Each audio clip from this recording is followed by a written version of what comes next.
제임스 클리어라는 사람이 아주 작은 습관의 힘이라는 책을 썼는데, 거기 보면 습관 하나로 인생이 변화시킬 수 있다, 그렇게 말하고 있습니다. 인생의 성공과 실패는 아주 작은 습관이 쌓여서 내 인생이 되고 운명이 되는 것입니다. 우리가 신앙생활도 마찬가지죠. 좋은 습관을 가지면 그것이 우리 신앙의 승리를 가져다 줍니다. 예수님은 우리에게 좋은 습관, 이 믿음의 습관 두 가지를 본을 보여주셨는데, 첫째는 오늘 보면 16절 말씀 다시 읽어볼까요? 시작. 예수께서 그 자라나신 곳 나사렛에 이르사 안식일에 늘 하시던 대로 회당에 들어가서 성경을 읽으려고 서심해. 아멘. 예, 보니까 늘 하시던 대로 회당에 들어가서 성경을 읽으려고 서심해 그랬어요. 예수님은 늘 하시던 대로 성경을 읽으셨습니다. 늘 하는 대로 하는 것을 습관이라고 그러죠. 그래서 우리도 매일 우리가 세 끼 밥을 먹듯이, 밥을 안 먹으면은 배가 고파서 견딜 수 없듯이 매일 우리가 성경 읽는 습관을 가져야 돼요. 믿습니까, 여러분? 예. 근데 성경을 읽을 때 성령께서 그 말씀이 깨달아지게 하시고 믿어지게 하시고 이해되어지게 하셔야만이 그 말씀이 내게 양식이 되고 내 심령 속에 박히게 되죠. 그래서 우리가 성경 읽을 때 주님, 성령께서 이 말씀을 들을 때 종의 눈을 열어서 주의 법률에서 놀라운 것을 보게 하소서, 하나님이 기이한 것을 보게 해달라고 기도하면서 읽어야 되죠. 시편 119편 18절에 보니까 내 눈을 열어서 주의 율법에서 놀라운 것을 보게 하소서. 내 영적인 눈을 열어서 이 말씀 속에서 놀라운 진리, 놀라운 하나님의 약속, 놀라운 위로, 이거를 보게 해달라고 기도해야 돼요. 성령께서 조명해 주지 아니하시면 아무리 말씀을 읽어도 무슨 뜻인지 모르고 가슴에 전혀 와닿지는 않죠. 그러니까 뭐 잠만 오는 거예요. 그러니까 어떤 사람은 잠 안 올 때 성경을 읽는데, 수면제. 그러면 이 성경 말씀이 꿀송이처럼 달다는 말씀을 경험할 수가 없죠. 이 말씀 안에 놀라운 진리가 있어요. 또 시편 19편 7절에서 9절에 보면은 여호와의 율법은 완전하여 영혼을 소성시키며 여호와의 증거는 확실하여 우둔한 자를 지혜롭게 하며 여호와의 교훈은 정직하여 마음을 기쁘게 하고 여호와의 계명은 순결하여 눈을 밝게 하시도다. 그렇게 말씀. 하나님 말씀, 이 말씀은 완전하여 영혼을 소성시킨다. 여러분, 영이 침체되고 낙심이 되고 믿음이 날마다 희미해질 때 말씀을 읽으면 그 말씀이 살았고 운동력이 있기 때문에 내 영혼을 소성시키신다. 시들시들한 풀에 물을 주면은 새파랗게 이렇게 싱싱해지듯이, 야채 같은 거 시들시들해지던 거 이렇게 물에 담궈 놓으면은 이렇게 파릇파릇 이제 싱싱해지듯이 우리 영혼도 말씀을 읽을 때 그 말씀이 우리 영혼을 소생시킨다고 했어요. 또 여호와의 증거는 확실하여 우둔한 자를 지혜롭게 한다. 말씀을 자꾸 읽을 때 지혜로워지네, 사람이. 왜냐하면 하나님의 말씀이기 때문에, 가장 수준 높은 것이 성경 말씀이죠. 하나님의 말씀이기 때문에 그 말씀 우리를 지혜롭게 만든다. 또 여호와의 교훈은 정직하여 마음을 기쁘게 한다고 했어요. 말씀을 읽을 때 마음속에 기쁨을 주십니다. 위로를 주십니다. 용기를 주시죠. 내가 낙심할 일이 아니구나. 하나님이 내가 너와 함께 하리라. 두려워하지 말라. 이 마음의 기쁨을 또 평강을 주시죠. 그리고 뭐예요? 눈을 밝게 해주신다 그랬어요. 예. 그리고 요한복음 5장 38절 39절에 보면 그 말씀이 너희 속에 거하지 아니하니 이는 그가 보내신 이를 믿지 아니함이라. 하나님의 말씀이 내 안에 거하지 아니하면 예수를 믿을 수가 없어요. 말씀이 내 안에 거할 때 예수님이 확실하게 믿어지는 거죠. 예. 그리고 뭐예요? 너희가 성경에서 영생을 얻는 줄 생각하고 성경을 연구하거니와 이 성경이 곧 내게 대하여 증언하는 것이라. 여러분 성경을 통해서 뭘 얻습니까? 영생을 얻어요. 영생. 이 성경은 뭐예요? 다 예수님에 대해서 증거하는 거예요. 예수님에 대해서. 구약에는 오실 예수님, 신약에는 오신 예수님이 이 땅에 오셔서 어떤 일을 하셨는가, 또 예수님을 믿고 하나님 만난 사람이 이 땅에서 어떤 인생을 살았냐, 사도들의 그 복음 전하는 이야기, 이 성경에 다 기록되어 있어요. 그래서 성경을 자꾸 읽을 때 믿음이 강해지고 영생을 얻게 되고 예수님을 더 깊이 알게 되는 것입니다. 그래서 여러분 날마다 성경 읽는 습관을 가지고 있어요. 성경을 습관. 그 육신은 밥을 안 먹으면 배가 고프잖아요. 힘이 없어요. 그래서 며칠 안 먹으면 막 현기증이 나고 이렇죠. 근데 성경은 안 읽어도 전혀 뭐 현기증 나고 막 그렇죠. 근데 뭐요? 영혼이 현기증이, 영혼이. 영이 힘이 없어져, 영이 힘이 없어져 가지고 조그만 문제 앞에서 걸려 넘어지는 거예요.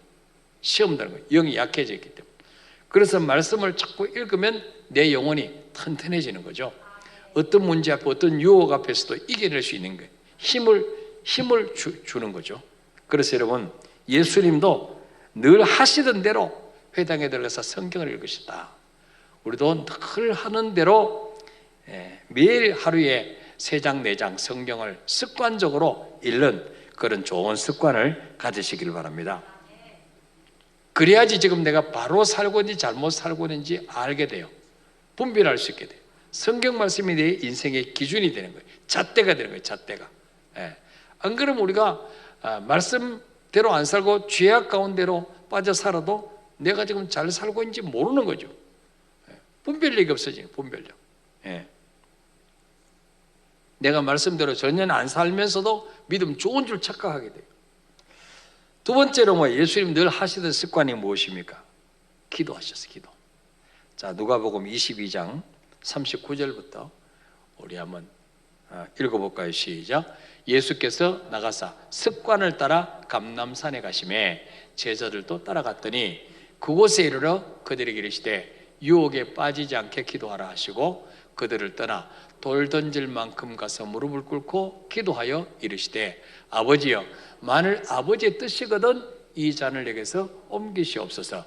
그러나 내 원대로 마옵시고 아버지의 원대로 되기를 원하나이다 하시니 천사가 하늘로부터 예수께 나타나 힘을 더하더라. 아멘. 자, 예수님께서 습관을 따라서 감람산에 기도하러 가셨다. 이때가 언제입니까? 바로 십자가 지시기 전날 밤이에요. 목요일 저녁에. 여러분 만약에 내일 죽는다 그러면 오늘 기도하러 교회 나오겠어요? 내일 죽는다면. 내일 죽는다면 뭐 할 거예요? 오늘 저녁에. 이리저리 막 전화 돌릴 거예요? 나 내일 죽으니까 잘 있어라 막 이러고. 아들 군대 면회 갈 거예요? 내일 죽는다면. 내일 죽어도 오늘 기도해야 돼. 기도. 예수님이 그러시. 예수님이 그 십자가 그 고통도 대단하지만 그 채찍에 맞으시고 십자가 달리기 전에 이미 그 살점이 다 뜯어져서 이 온몸은 이 걸레 조각처럼 너덜너덜해졌잖아요. 그리고 예수님이 십자가에 달려 계실 때 얼마나 많은 사람들이 입을 비축거리고 네가 남은 구원하지만 너는 너 자신은 구원할 수 없느냐. 네가 하나님의 아들이면 내려와 봐라. 그렇게 얼굴에 침을 뱉고 온갖 조롱, 비웃음 다 했는데 주님이 흔들리지 않고 그 묵묵히 십자가의 사명을 잘 감당할 수 있었던 그 비결이 바로 뭐냐면은 바로 기도입니다. 기도. 기도했기 때문에 두려움도 이길 수 있었고, 그 비웃음 온갖 조롱 멸시천대 다 이길 수 있었어요. 바로 기도의 능력이 기도의 능력. 이 기도하는 습관도 하루아침에 생기는 게 아니에요. 늘 하던 대로 꾸준하게 기도하면은 어느 날 습관이 돼요. 습관. 그래서 기도 안 하면 불안해져. 기도 안 하면 마음에 평안이 없어. 그래서 이 습관이 되도록 기도해. 습관이 되도록. 예수님께서는 십자가를 앞에 놓고 무릎을 꿇고 힘쓰고 해서 더욱 간절히 기도하셨다 그랬어요. 그래서 이 땀방울이 핏방울 같이 땅에 떨어졌다 그렇게 말씀하고 있어요. 이런 기도를 통해서 내 뜻대로 마옵시고 아버지의 원대로 되기를 원합니다. 하나님의 뜻을 이루어 드렸다는 거죠. 그래서 예수님은 제자들에게도 유혹에 빠지지 않게 기도하라, 시험에 들지 않게 기도하라 그렇게 말씀하셨어요. 다니엘 6장 10절에 보니까 다니엘이 그 바벨론의 포로로 끌려갔지만 어떻게 믿음을 유지할 수 있었냐? 그 우상 숭배하는 그 나라에서 어떻게 믿음을 유지할 수 있었냐? 어떻게 포로로 끌려간 소년이 총리가 되어서 나라를 호령하는 사람이 될 수 있었냐? 바로 기도했습니다. 기도. 10절 읽어볼까요? 시작. 다니엘이 이 조서에 왕의 도장이 찍힌 것을 알고도 자기 집에 돌아가서는 윗방에 올라가 예루살렘을 향한 창문을 열고 전에 하던 대로 하루 3번씩 무릎을 꿇고 기도하며 그의 하나님께 감사하였더라. 아멘. 다니엘은요 하루 3번씩 예루살렘을 향하여 성전을 향하여 창문을 열고 기도하는 것이 뭐예요? 습관화. 그래서 뭐예요? 이 간신들이 다니엘을 죽이려고 모함을 하잖아요. 그 다니엘을 따라다니면서 뒷조사를 하고 몰래 카메라를 설치하고 해봐도 다니엘에게 조금도 허물이 없는 거죠. 근데 한 가지 다니엘에게 이 요걸로 걸면은 너무 때릴 수 있다. 그게 있었어요. 그게 바로 뭐냐? 하루 3번씩 기도하는 거죠. 그것도 2층에 올라갔어. 윗방에 올라갔어. 예루살렘에서 창문을 열고.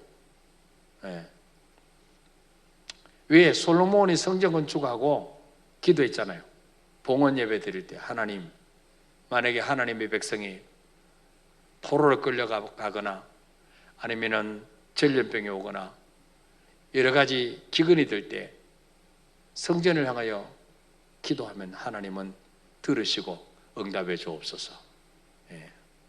그래서 다니엘이 그걸 알기 때문에 비록 성전은 무너지고 고국에는 갈 수 없지만 그 바벨론 땅, 이국 땅에서 예루살렘 성전을 향해서 문을 열고 기도한 거죠. 그래서 이 간신들이 왕에게 앞으로 30일 동안 왕 외에 어떤 신이나 누구에게 기도하거나 예배하면 사자굴에 던져넣는 법령을 정합시다. 그래서 왕이 그 법령에 도장을 찍었어요. 다니엘이 2인자인데 총리인데 그걸 모르겠습니까? 근데 오늘 10절에 보니까 다니엘이 이 조서에 왕의 도장에 찍힌 것을 알고도 자기 집에 돌아가서는 윗방에 올라가서 예루살렘 향한 창문을 열고 전에 하던 대로 하루 3번씩 무릎 꿇고 기도하며 그의 하나님께 감사했더라. 이 죽음을 건 기도예요. 죽음, 목숨 건 기도죠. 뭐 우리 같으면 30일 동안만 기도 안 한다고 무슨 지옥 가겠냐?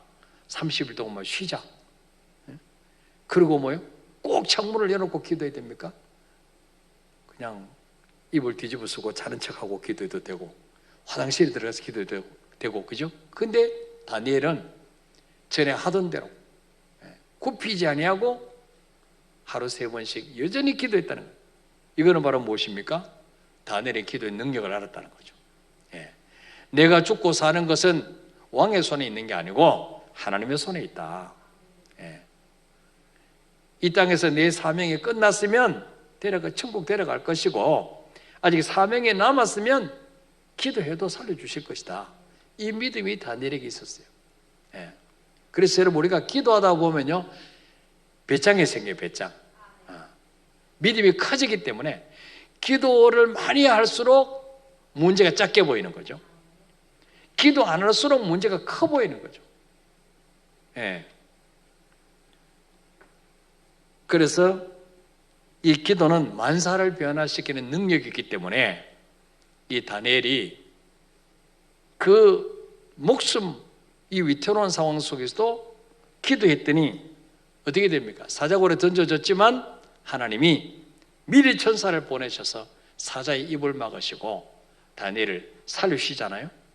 오히려 그 사건을 통해서 다니엘을 끌어내리려고 모함하는 간신들을 다 하나님 처리하십니다. 예. 그러니까 어떤 환경 속에서 우리가 기도하면 반드시 화가 복으로 바뀌어진다는 사실을 믿으시길 바랍니다. 예. 예수님이 늘 말씀 읽고 기도했더니 예수님은 어떤 역사가 일어납니까?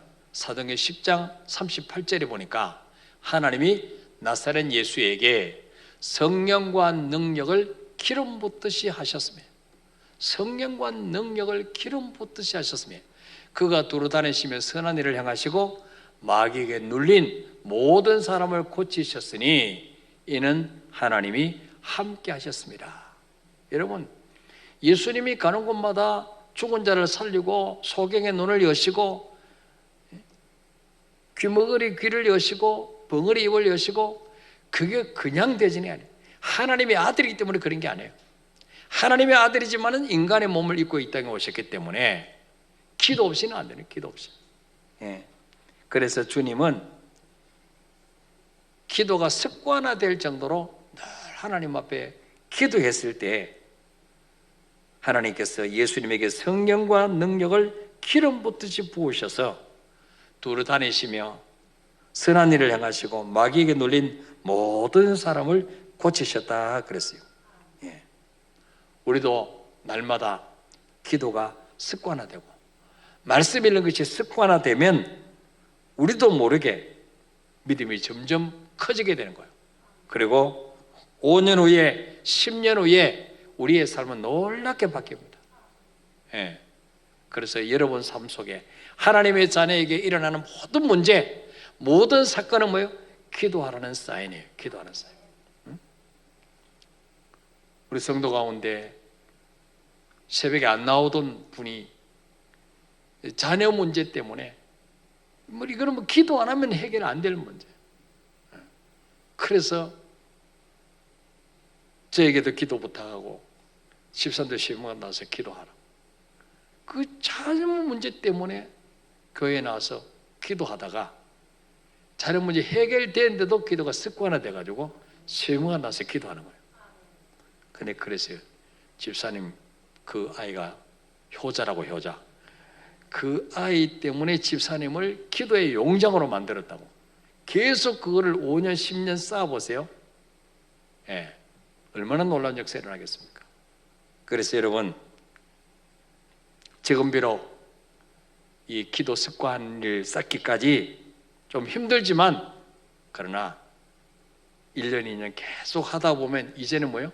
새벽에 안 나오면 몸이 근질근질하고, 안 나오면 불안하고, 안 나오면은 그냥 오늘 무슨 일이 일어날 것 같고, 그냥 밥맛도 없고, 이렇게 되시기를 축복합니다. 영 아멘 소리가 껄쩍지근하네.